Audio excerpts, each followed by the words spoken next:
തിരുവനന്തപുരം കാര്യവട്ടം ക്യാമ്പസിൽ സംഘർഷം പ്രതിപക്ഷം നിയമസഭയിൽ ഉന്നയിക്കും. ശൂന്യവേളയിൽ അടിയന്തര പ്രമേയമായി കൊണ്ടുവരാനാണ് നീക്കം. SFI പ്രവർത്തകർ KSU പ്രവർത്തകനെ മർദ്ദിച്ചു എന്നാണ് ആരോപണം. ഹോസ്റ്റലിൽ കൊണ്ടുപോയി മർദ്ദിച്ചു എന്നാണ് ലേറ്റസ്റ്റായി വന്ന അപ്ഡേറ്റ്. MG പ്രതീഷ് തിരുവനന്തപുരത്ത് നിന്നും വിശദാംശങ്ങൾ നൽകും. പ്രതീഷ്, ഗുഡ് മോർണിംഗ്, പറയൂ. Good morning SKN. കാര്യവട്ടം ക്യാമ്പസിൽ നടന്ന KSU SFI സംഘർഷം വലിയ തരത്തിൽ പ്രതിപക്ഷം കൂടി രാഷ്ട്രീയ ആയുധമാക്കുകയാണ്. ഇന്ന് നിയമസഭയിലും ഈ വിഷയം ഉന്നയിക്കാനാണ് പ്രതിപക്ഷത്തിന്റെ തീരുമാനം. അടിയന്തര പ്രമേയമായാണ് പ്രതിപക്ഷം ശൂന്യവേളയിൽ ഇത് കൊണ്ടുവരുന്നത്. വിൻസെന്റ് MLA ഇതിനോടകം അടിയന്തര പ്രമേയ നോട്ടീസ് നൽകിയിട്ടുണ്ട്.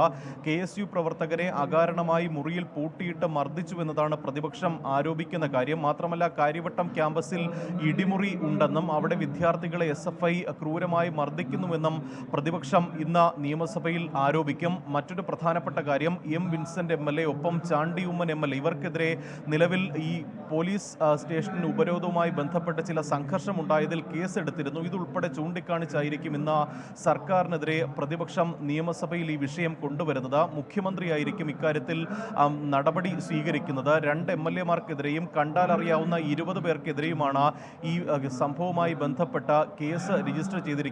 ഈ SFI കാര്യവട്ടം ക്യാമ്പസിൽ വലിയ തരത്തിൽ KSU പ്രവർത്തകരെയും മറ്റ് വിദ്യാർത്ഥികളെയും മർദ്ദിക്കുന്നു, റാഗിംഗ് നടത്തുന്നു എന്നടക്കമുള്ള ആരോപണങ്ങൾ ഉന്നയിക്കുന്നു. മാത്രമല്ല, സംസ്ഥാനത്തെ പല കലാലയങ്ങളിലും SFI പ്രവർത്തകർ ആക്രമണം അഴിച്ചുവിടുന്നു എന്നുള്ള ആരോപണമാണ് പ്രതിപക്ഷം കഴിഞ്ഞ ദിവസങ്ങളിൽ ചൂണ്ടിക്കാണിച്ചത്. അതേ ആരോപണം തന്നെയായിരിക്കും ഇന്ന് നിയമസഭയിലും പ്രതിപക്ഷം കൊണ്ടുവരുന്നത്. ഒപ്പം 2 MLA മാർക്കെതിരെ കേസെടുത്ത സംഭവവും വലിയ തരത്തിൽ സഭയെ പ്രക്ഷുബ്ധമാക്കാനുള്ളൊരു സാധ്യതയുണ്ട്. കാരണം ഈ ശ്രീകാര്യത്ത് ഈ KSU പ്രവർത്തകർ പോലീസ് സ്റ്റേഷൻ ഉപരോധിക്കുന്ന ഘട്ടത്തിൽ MLA മാർക്കെതിരെ ചെറിയ മർദ്ദനം അല്ലെങ്കിൽ വിൻസെന്റ് MLA ഉൾപ്പെടെ പിടിച്ചു തള്ളിയെന്നൊരു ആരോപണം പ്രതിപക്ഷം ഉന്നയിച്ചിരുന്നു. ഇതടക്കം ഇത്തരത്തിൽ MLA അല്ലെങ്കിൽ MLA മർദ്ദിക്കുന്ന ഒരു സാഹചര്യം ഉണ്ടായിട്ട് പോലും MLA മാർക്കെതിരെ നടപടിയെടുത്തു അല്ലെങ്കിൽ അവർക്കെതിരെയാണ് പോലീസ് കേസെടുത്തത് എന്നതാണ് പ്രതിപക്ഷം പറയുന്ന കാര്യം. ഇക്കാര്യങ്ങളിലടക്കം ഇന്ന് അടിയന്തര പ്രമേയ വേളയിൽ സഭയെ പ്രക്ഷുബ്ധമാകുമെന്നതാണ് മനസ്സിലാക്കാൻ കഴിയുന്ന കാര്യം.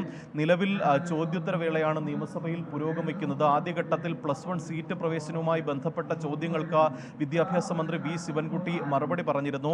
നിലവിൽ ഇന്ന് കൊണ്ട് സപ്ലിമെന്ററി അലോട്ട്മെന്റ് പൂർത്തിയാകുമെന്നും എല്ലാ വിദ്യാർത്ഥികൾക്കും മുഴുവൻ A+ നേടിയ എല്ലാ വിദ്യാർത്ഥികൾക്കും പ്രവേശനം ലഭിക്കുമെന്നതുമാണ് വിദ്യാഭ്യാസ മന്ത്രി അറിയിച്ചിരിക്കുന്ന കാര്യം. 222 വിദ്യാർത്ഥികൾ മാത്രമാണ് മുഴുവൻ വിഷയങ്ങൾക്കും A+ നേടി ഇനി അഡ്മിഷന് വേണ്ടി കാത്തിരിക്കുന്നതെന്നും മന്ത്രി അറിയിച്ചിട്ടുണ്ട്.